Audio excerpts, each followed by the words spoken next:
and welcome to our second episode of coverage of the 2021 Platinum Racing Products GTR Challenge and Tuner's Edge Drag Battle at Cootamundra Airport. Last episode, we took an overview of the GTR Challenge and an in-depth look at the Pro Street cars. In this episode, we take a look at the quickest in each category and an in-depth look at the winner. Let's go. In the four-cylinder two-wheel drive category, it was an all-Honda engined affair. A Turbo Integra Type R, a K-Series swapped and turboed NSX from Motorsports Mechanical, and two K-swapped turbo Toyota MR2s.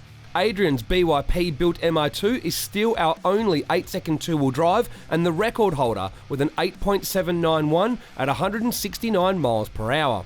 He now has more power, but getting a handle on it took a while and he couldn't better his ET, but his mile per hour was up.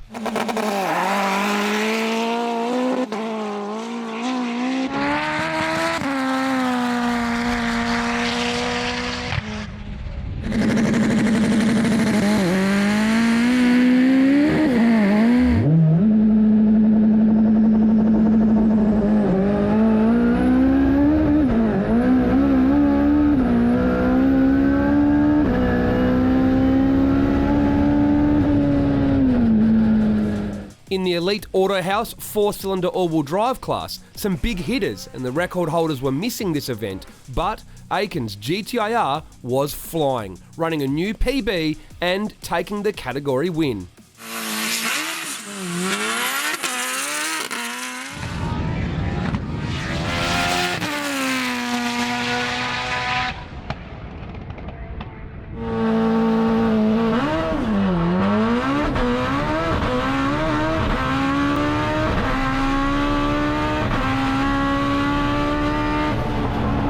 The six-cylinder two-wheel drive class had some monsters in it, but, as usual, struggled for traction.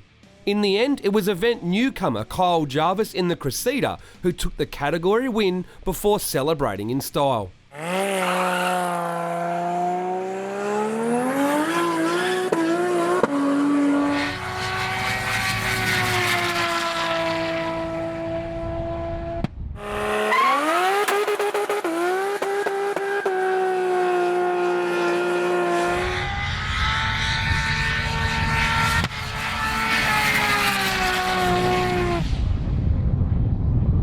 The six-cylinder all-wheel drive class was pretty awesome this event, with two territories taking the fight to the three GTS 4s, which was pretty awesome to watch.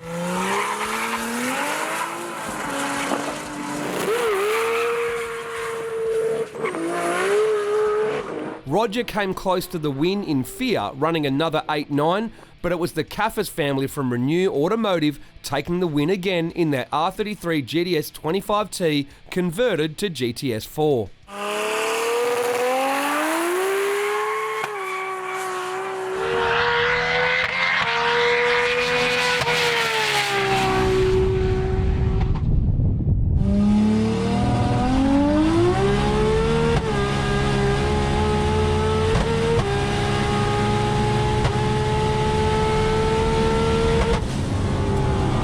The V8 class is always a struggle for traction, except for the all-wheel drive Mercedes E63S that was in the mix. In the end, it was Matthew's HSV Ute that took the category win with a 10.5.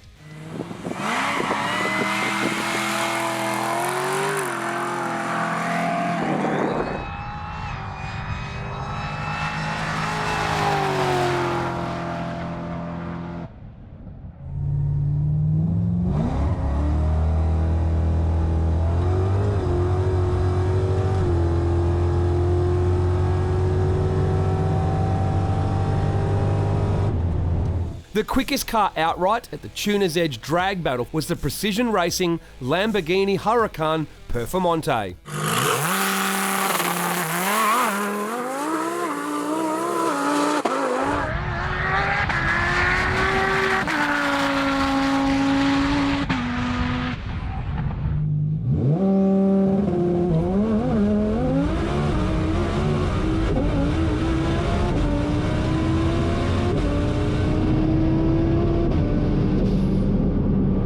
We headed out to their workshop to take a closer look at the car and the development the PR team have been doing on the V10 platforms.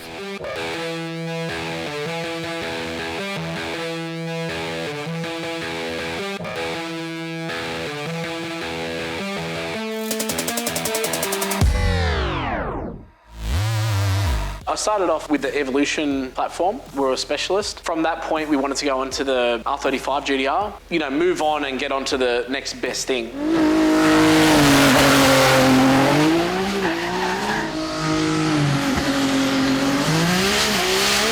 Say 6 years, heavily invested into the GTR market. 1,000 horsepower was massive back when we first started. Then it became 1,200, 1,300 and 1,600, and now it's like, you know, all-out race cars over 2,000 horsepower is somewhat considered as a street car. Well, the street ability of the R35, even with 1,600 wheel horsepower, is probably better than one of 1,000 horsepower 7 years ago. It wasn't until 2017 where I was like, you know what, the next step from here is going to be the R8 Huracan market. The best one at the time would have been the Performante, which is coming out in 2018. We need to develop that car to be our twin-turbo shop car. All testing will be done on.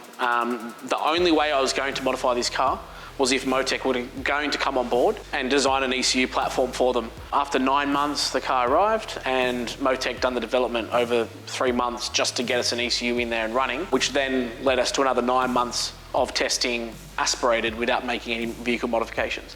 So when we're in control of everything, we can warrant it. Hence why we use our own turbo system, is all fabricated in-house. We don't buy kits, everything is done in-house. We have control over absolutely everything that goes on the car. As an Australian workshop developing this program, we're using Australian products as much as possible. Plasma Man, Turbo Smart, and obviously Motec have all invested their time and knowledge in being part of what we need. Mechanical issues, we've found a few things that do need upgrading, which are all included in the packages, stage by stage, and limited to those horsepower ratings. For us to warrant the systems that we do, we've put a horsepower rating there. There's a reason for it. We can increase boost pressures and have more power. All it means is that you're going to have a ticking time bomb. If someone does come in here and say, hey, you know, this guy's got this and stock engine and makes 1,400 horsepower, of course we can do it. It's not magic. But when it does break, you're up for an engine and the engine build that you probably should have done to begin with.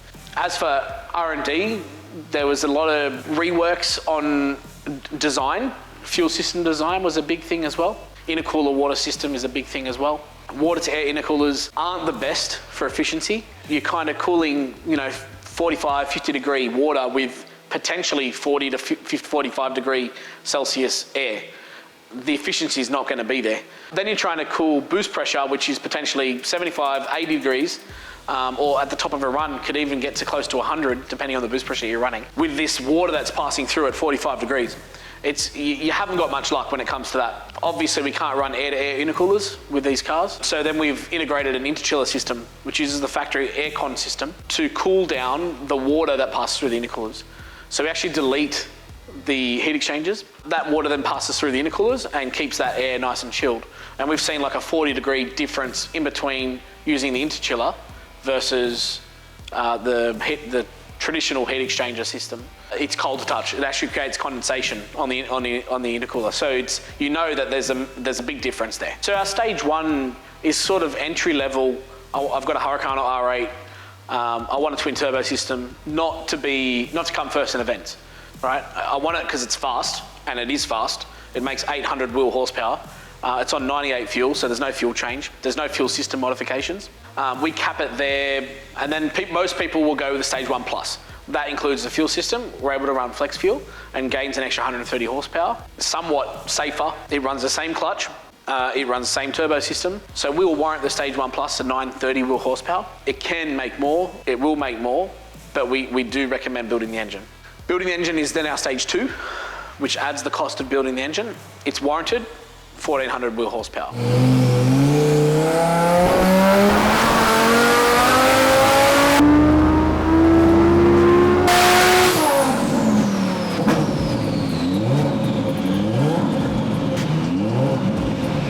So the stage 3 is in the development process.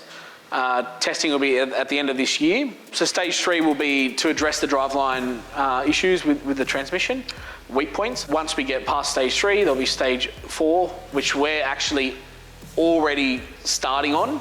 That'll be to test our gear sets in the stage 3. So the stage 4 is going to be 2,000 horsepower street car, The Stage 4 car that we're doing this year will be an Audi R8, mainly due to price point. The difference with having a 2,000 horsepower 6-cylinder engine versus a 2,000 horsepower 2016 up Audi R8 or 2014 up Huracan is that we have the benefit of having aspirated camshafts, V10, that have to flow horsepower, so we don't need to change them. And we've also got the benefit of having a direct injected fuel system as well as port injection. Usually at 2,000 horsepower, having 6 cylinders, you're going to need to run some kind of, race methanol or race fuel, most people methanol, which is going to require potentially 2 to 3 injectors per cylinder with mechanical pumps. Whereas this, we've got 10 cylinders to spread it over, so we can run smaller injectors. We've also got direct injection. So idle, startup, cruise is on a factory injector. DI is the bomb, and that's why OE have gone that way. Throttle response is amazing, fuel efficient, you can run them leaner. Nothing changes the drivability of the car, even when it's making 2,000 horsepower. Let's face it, we know what changes the dynamic of a car, and that's clutch. We're dual clutch, so we don't have that issue. Camshafts don't have that issue, and fuel injectors. Yeah, so comparing R35 GTR with the R8 Huracan, straight away there's like a 200 kilo drop when you're going to the R8 Huracan. So we all know power is weight. Weight is power. If you're comparing apples with apples, 1,200 horsepower GTR versus 1,200 horsepower Lambo or R8, there's like a 6 mile an hour difference at the track. You can feel that. It feels like it's making more horsepower in the Huracan R8. The other thing that makes it feel so much quicker is having something that's lower to the ground, so much tighter, versus a R35, which could be considered as a general Skyline boat, soft, points to the sky, and revs to 10,000, and the sound's amazing. So that's the sound is, I get from customers that they call me after they pick up their car, they're like, you're right, 95% of it's sound when it's on the street. The other 5% I can't use all the time because there's too much power for the street. But the 95% of it is sound. And that's where our Stage 1 package is like, gets you everything.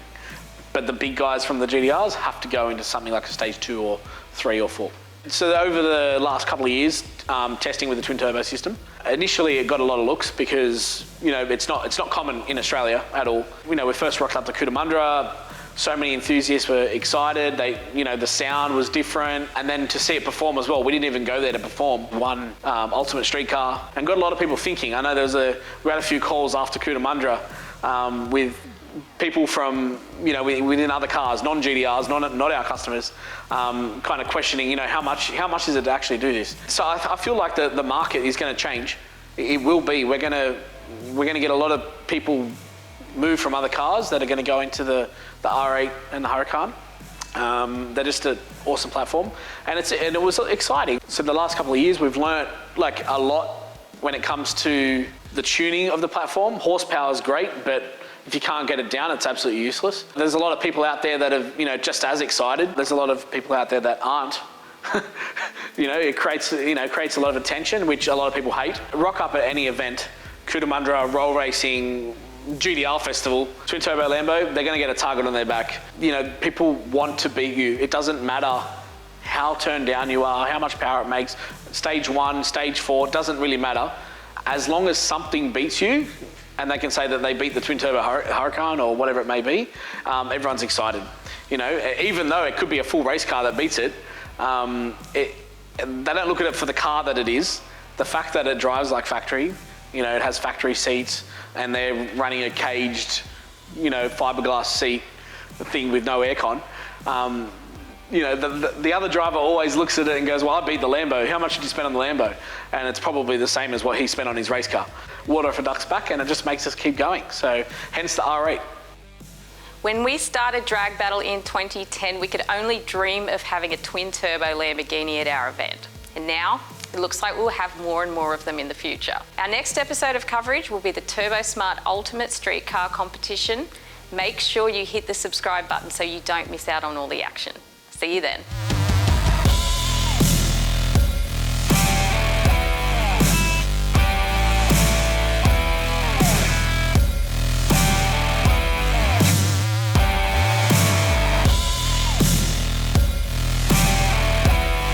Yeah, so we've got a lot of people coming over to the V10 platform. Some are people that are sending me links to car sales ads every night, and some are in the industry that we know very well. and he didn't take very much to convert him, but we've booked him in. He's actually in this room. Andrew does not know that he has to buy the car yet, but we have told him that it's a must. It is booked in.